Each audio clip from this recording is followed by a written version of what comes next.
बिस्मिल्लाहिर्रहमानिर्रहीम। अस्सलाम वालेकुम नाज़रीन, आप यूट्यूब चैनल देख रहे हैं। मैं इमरान खान हूँ। मिशन कराची तो तकरीबन मुकम्मल हो गया। मिशन कराची क्या था, मिशन सिंध था। और जिस तरीके से सिंध के लोगों ने रिस्पॉन्ड किया इमरान खान साहब को और उनके नज़रिए को, ये मिसाली था। सिंध के लोग शाबाश के मुस्तहिक हैं। कराची के कंधों पे जो बोझ आन पड़ा था, कराची ने वो बोझ उठा कर दिखाया है। कराची ने साबित किया कि वो जुल्म के, जबर के और फस्तायत के ख़िलाफ़ खड़ा है। एक ऐसा दौरा जिसमें सिर्फ चंद मुलाकातें थी, एक ऐसा दौरा जिसमें सिर्फ चंद स्ट्रीट मूवमेंट की बातचीत थी या लोगों से हल्की फुल्की इंटरेक्शंस थी, वो दौरा बड़े बड़े जलसों में तब्दील हो गया। और फिर एक इतने बड़े जलसे के साथ इख्तिताम पजीर हुआ कि सबकी आंखें खुली की खुली रह गई। कुछ मनाजिर तो अब सामने आए हैं। जैसे जैसे सोशल मीडिया पे तस्वीर और वीडियोज़ आ रही हैं जो आम लोगों ने बनाई थी, वैसे वैसे पता चल रहा है कि कितनी बड़ी तादाद में लोग कहाँ कहाँ से निकल कर आ गए और कितनी बड़ी मोबिलाइजेशन हुई है कराची में, सिंध में। तो ये एक बड़ी तैयारी है जो पाकिस्तान तहरीक इंसाफ को लेकर जाएगी स्ट्रीट मूवमेंट की जगह पे। और 8 फरवरी 2026 ये वो एक दिन है जब पूरे पाकिस्तान को बंद करने की एक कोशिश अपोजिशन जमातों की जानिब से की जाएगी। लोग लगातार आ रहे थे और बड़ी दूर दूर तक लाइनें लगी हुई थी आने वाले लोगों की। जिस वक्त ये जलसा ख़त्म हुआ, अब रुकावटों के बावजूद ये जलसा हुआ है, लिहाजा एक बात याद रखी जाए कि ये मुज़ाहमत थी जो अवाम ने करके दिखाई है। और यही स्ट्रीट मूवमेंट का एक वार्म अप मैच है जो पाकिस्तान तहरीक इंसाफ ने जीत लिया है। अच्छा, सिंध वालों की, जो सिंध के अंदर लोग मौजूद हैं ना, उनकी अब रिस्पॉन्सिबिलिटी है। जो लोग इमरान खान साहब के नज़रिए को फॉलो करते हैं, उनकी ये जिम्मेदारी है कि इस मोमेंटम को आगे बढ़ाना है उन्होंने।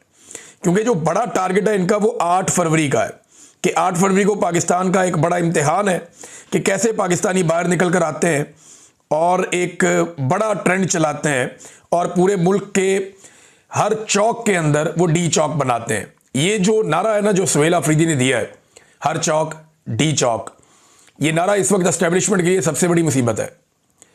ये मैं आपको फिर बता रहा हूँ कि एस्टेब्लिशमेंट और मौजूदा हुक्मरानों के लिए जो सबसे बड़ी मुसीबत है वो यही नारा है कि हर चौक डी चौक। मसला ये है कि जब भी आप सारे पाकिस्तान को इकट्ठा करके एक मखसूस एरिया की तरफ लेकर जाना चाहते हैं, फ़र्ज़ करें रावलपिंडी या इस्लामाबाद, तो फिर होता यह है कि बेशतर लोग आ ही नहीं पाते अपने घरों से दूर। यानी लोगों में 90% लोग ऐसे होते हैं जो बहुत दूर ट्रैवल करने में दिलचस्पी नहीं रखते, वो नहीं आ पाते। ये सच्ची बात है, इसको मानना पड़ेगा। लोग अपने घर के आसपास ज़्यादा एहतजाज कर लेते हैं, बहुत दूर आने में लोग उतनी दिलचस्पी नहीं रखते, लोगों के वसाइल भी नहीं होते बाद औक़ात। और पाकिस्तान तहरीक इंसाफ कौन सा पैसा देकर लोगों को लेकर आती है या बसें वैगने खाना देकर लेकर आती है। लोग बेचारे अपना बंदोबस्त भी खुद करके आते हैं। तो अपने इलाकों में तो लोग काम कर लेते हैं, बहुत दूर नहीं जाते। ये लोगों के अंदर एक थोड़ा कॉम्प्लेक्स भी होता है, प्रॉब्लम भी होती है।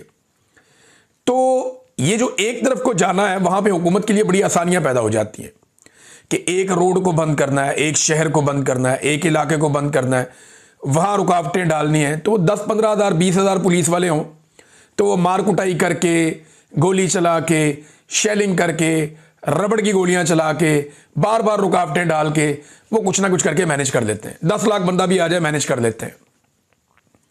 लेकिन अगर यही लोग पूरे पाकिस्तान में फैल जाएं तो ये बहुत बड़ी मुसीबत बन जाती है। क्योंकि हर जगह पे लॉ इन्फोर्समेंट की इतनी ताकत नहीं है कि वो पूरे पाकिस्तान को कंट्रोल कर लें, कर ही नहीं पाएंगे। पाकिस्तान में तादाद ही बहुत कम है और आम आदमी के साथ हर गली मोहल्ले में लड़ना ये पुलिस के या किसी सिक्योरिटी फोर्स के बस की बात नहीं है। तो ये जो नारा दिया है सुहेल अफरीदी ने कि हर चौक डी चौक, ये इस वक्त एक बड़ी मुसीबत बना हुआ है पाकिस्तान तहरीक इंसाफ के मुखालिफिन के लिए, एस्टेब्लिशमेंट के लिए और मौजूदा हुकूमतों के लिए कि इससे कैसे निपटना है। इससे निपटने का एक तरीका है कि पहले ही इतना खौफ फैला दें और पहले ही ऐसे इकदाम किए जाएं कि ये मोमेंटम बने ही ना। लेकिन अब जो कुछ हुआ अब तक, चाहे उसके लिए जिम्मेदार कोई भी है, वो टाउट्स कुछ अजीबोगरीब बातें कर रहे थे, मैं आपके सामने रख देता हूं अभी। यानी एक को मैं ये भी कहता हुआ सुन रहा था कि क्योंकि पीपल्स पार्टी ने सियासी सरगर्मियों की कुछ इजाज़त दी थी, लिहाजा पीटीआई को उन पर तनकीद नहीं करनी चाहिए थी, तो उन्होंने जनाब तनकीद कर दी तो उनको भारी पड़ गया। ये अब कुछ लोग कह रहे हैं, तो ये भी बात गलत है। लेकिन जब जब कोई अपोजिशन कोई भी पॉलिटिकल एक्टिविटी करती है तो हुकूमत के खिलाफ ही करती है ना। ऐसा तो कभी नहीं होगा कि खैबर पख्तूनख्वा में जाके नून लीग जलसा करे या खैबर पख्तूनख्वा में जाके पीपल्स पार्टी जलसा करे तो वो सुहेल आफरीदी और इमरान खान की वहाँ तारीफ़ें करे इसलिए कि उनकी हुकूमत ने एनओसी दे दिया उनको वहाँ जलसा करने का? ऐसा तो नहीं होता। अपोजिशन ने, यानी इन लोगों को ना जमहूरियत की अलिफ बे भी नहीं पता। ये बेचारे टाउट टाइप के लोग हैं, जर्नलों से खबरें लेके चलाते हैं, बल्कि उनके बिहाफ के ऊपर पाकिस्तानी कौम को धमकियां भी लगाते हैं। अपनी औकात इनकी दो चपेड़े खाने की नहीं है और ये धमकियां लगाते हैं जर्नलों के बिहाफ के ऊपर कौम को, और इनको छुपने की जगह भी नहीं मिलेगी। जिस दिन कौम ने मुड़ के इनकी तरफ सिर्फ घूरी डाली, इनको लग पता जाएगा, ये सामना नहीं कर सकेंगे पाकिस्तानियों का, मैं ये अच्छी तरह जानता हूं। तो कह रहे हैं जनाब क्योंकि पीपल्स पार्टी को ना थोड़ा सख्त जुबान में इस्तेमाल कर दिया। भाई अपोजिशन का काम ही ये होता है कि तनकीद करना हुकूमत के ऊपर, और जमहूरियत उनको इजाजत देती है, आइन उनको इजाजत देता है कि वो सियासी सरगर्मियों में हिस्सा लें। अगर पीटीआई को सियासी सरगर्मियां करने की इजाजत दी जाती सिंध के अंदर और खुली इजाजत होती है पंजाब के अंदर, तो ये किसी का एहसान नहीं था, ये पाकिस्तान का आइन और पाकिस्तान का कानून था। रोकना जुल्म है, इजाजत देना एहसान नहीं है, वो नॉर्मल है। देखिए पीटीआई के दौर में कितने लोग आए लॉन्ग मार्च लेकर इस्लामाबाद, कितने लोगों को कत्ल किया गया। सवाए तहरीक लबैक का एक इवेंट हुआ, उसमें मार कुटाई हुई, उसके अलावा कौन है? फजलुर रहमान साहब भी आ गए, नून लीग भी आ गई, पीपल्स पार्टी भी आ गई। ये अपने अपने कंटेनर लेके पहुंचते रहे इस्लामाबाद में, क्या प्रॉब्लम हुआ? कुछ नहीं, वहां आके बैठे भी रहे। इमरान खान के दौर में जिसका जहां दिल करता था जलसा कर लेता था, वो रुकते भी नहीं थे। सिर्फ कोरोना के चंद दिनों में एसओपी के तहत इन्होंने मना किया था कि अभी जलसे ना करें, लोगों को इकट्ठा ना करें, ये वबा फैल जाएगी। उसके अलावा तो कभी रोका नहीं, सब जलसे करते थे। तो इमरान खान कोई एहसान नहीं कर रहा था फजलुर रहमान पे या नवाज शरीफ पे या मरियम नवाज पे या बिलावल पे या जरदारी पे, नहीं कर रहा था, वो कोई एहसान नहीं था। वो एक आइन और कानून के अंदर एक इजाजत है जो सबको होनी चाहिए। अगर कोई रोक लेता है ताकत के बलबूते पे तो वो ज्यादती है, और पीएमएलएन ने और पीपल्स पार्टी ने ज्यादती की है एस्टेब्लिशमेंट के साथ मिलकर।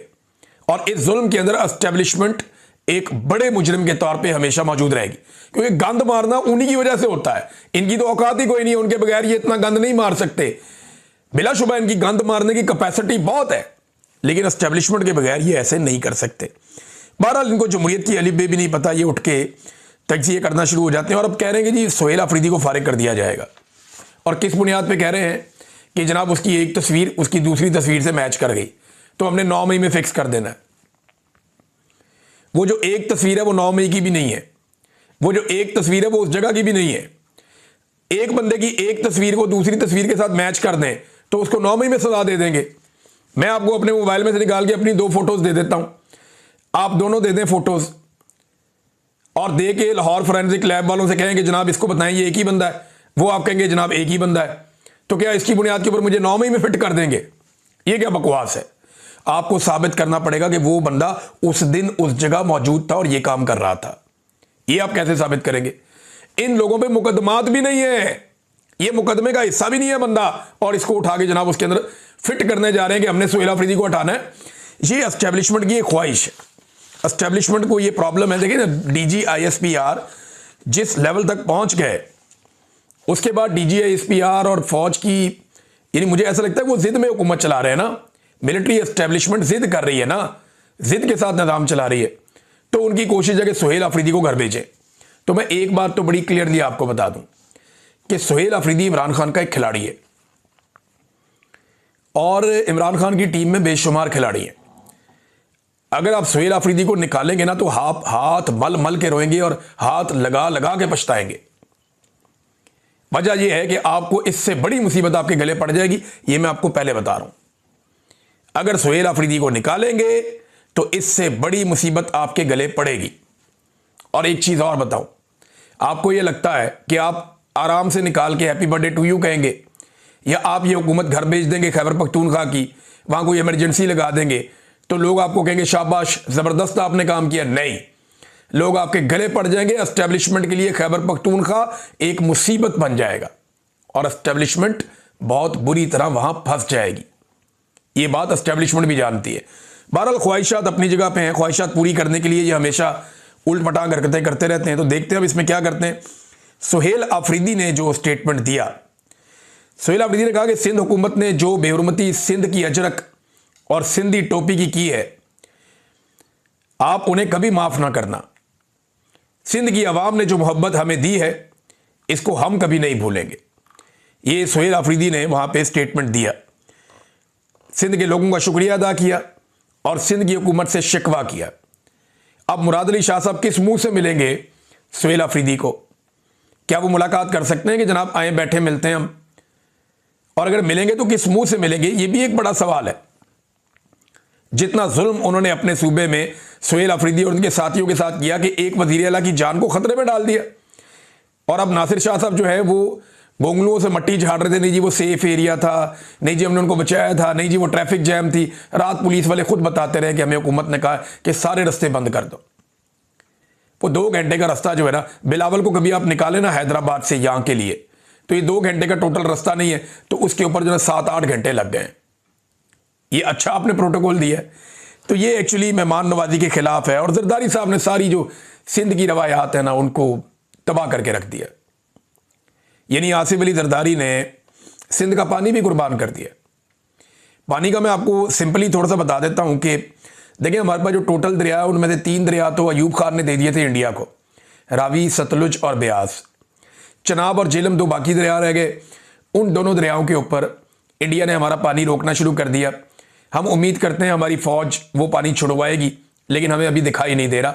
इस बारे में कोई स्ट्रेटजी नजर नहीं आ रही। इंडिया हमारा पानी रोक कर बैठा हुआ है, फिर पीछे रह जाता है। और उसकी पुराने दरियाओं की वजह से दरिया दाजल जो था वो भी खुश्क हो गया, और आपका पूरा जो सहराई इलाका है चोलिस्तान का और सराउंडिंग का वो सारा खुश्क हो गया। वहां पे एक दौर में खेती बाड़ी होती थी, अब खुश्क है।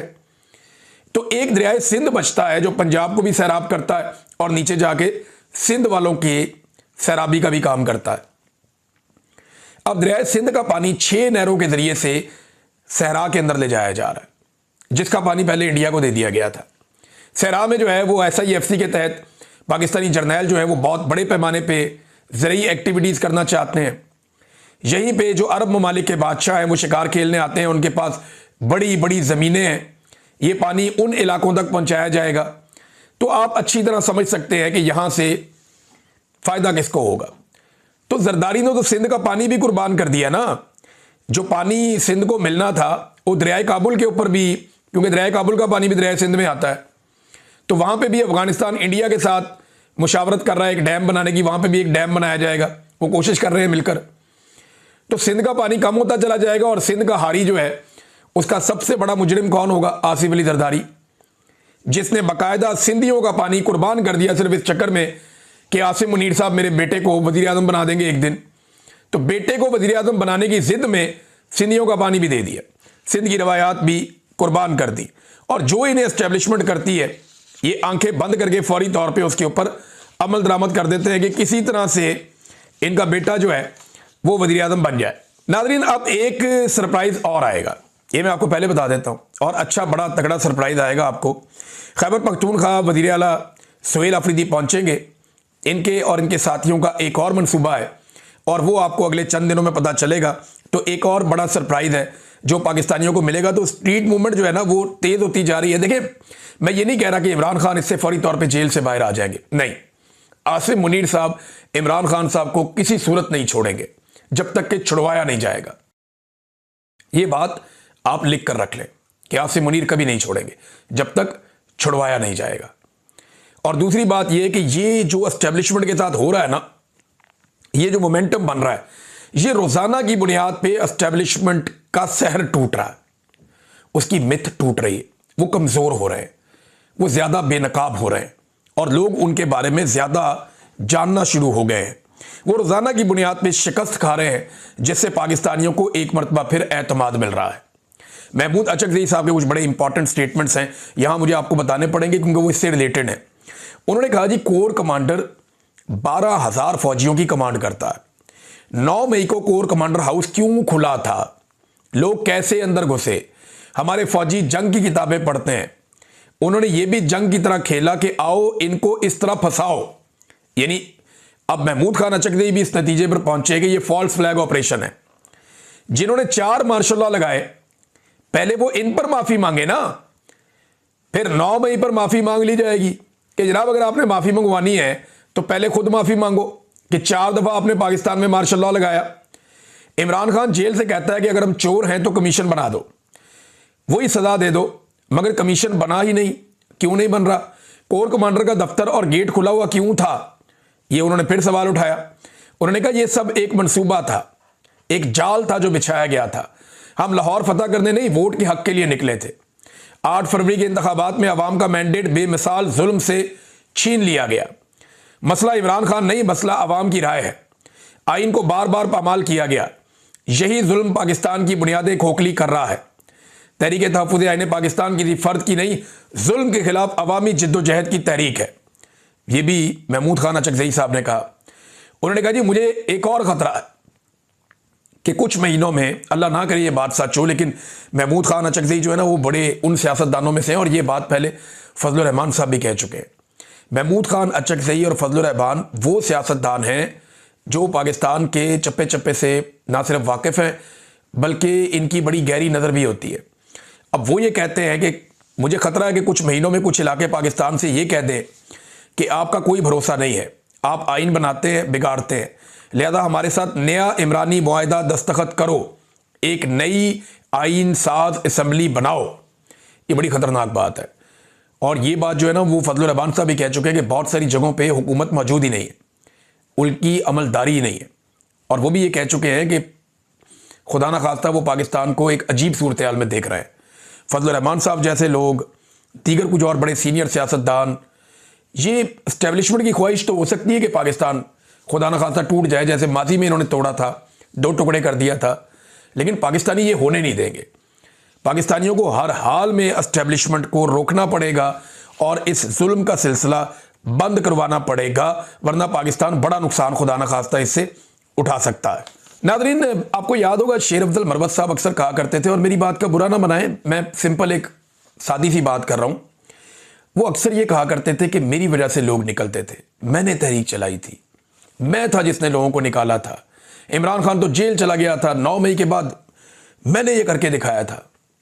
तो देखे शेर अफजल मरवत साहब, आपने तो निगरान हुकूमत में किया था इलेक्शन से पहले, अब आप देखें कैसे सुहेल आफरीदी ने लोगों को निकाला। मामला ये नहीं है, शख्सियत का मामला ही नहीं है, मामला नज़रिए का है, मामला एक मिशन का है, मामला एक मकसद का है जिसके लिए पाकिस्तानी कौम इमरान खान के साथ खड़ी हो गई है। आज उस मकसद को, उस नज़रिए को अडियाला जेल में बैठा हुआ शख्स इमरान खान लीड कर रहा है। आज के दिन की आप बात करें ना, हाल की बात करें, तो इमरान खान उस नज़रिए को लीड कर रहा है कि पाकिस्तान में आइन की हुक्मरानी होनी चाहिए, गैर जमहूरी हरकतें बंद होनी चाहिए, इंसानी हकूक़ की पामालियाँ बंद होनी चाहिए, रूल ऑफ लॉ होना चाहिए।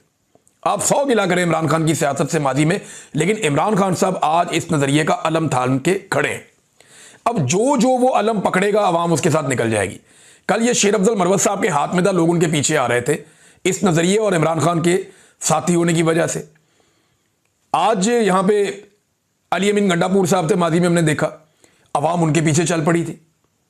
आज हम देख रहे हैं सुहेल आफरीदी, सारे लोग उनके साथ चल पड़े हैं, तारीखी मनाज़िर हम देख रहे हैं। तो ये खैबर पख्तूनख्वा नहीं था, ये सिंध था जहां पे जाके उन्होंने इतनी बड़ी एक्टिविटी कर दी है। तो ये सबकी गलतफहमी दूर हो जानी चाहिए। मामला नज़रिए का है, मामला इस वक्त पाकिस्तान का है और पाकिस्तानी अपने मुल्क के लिए खड़े।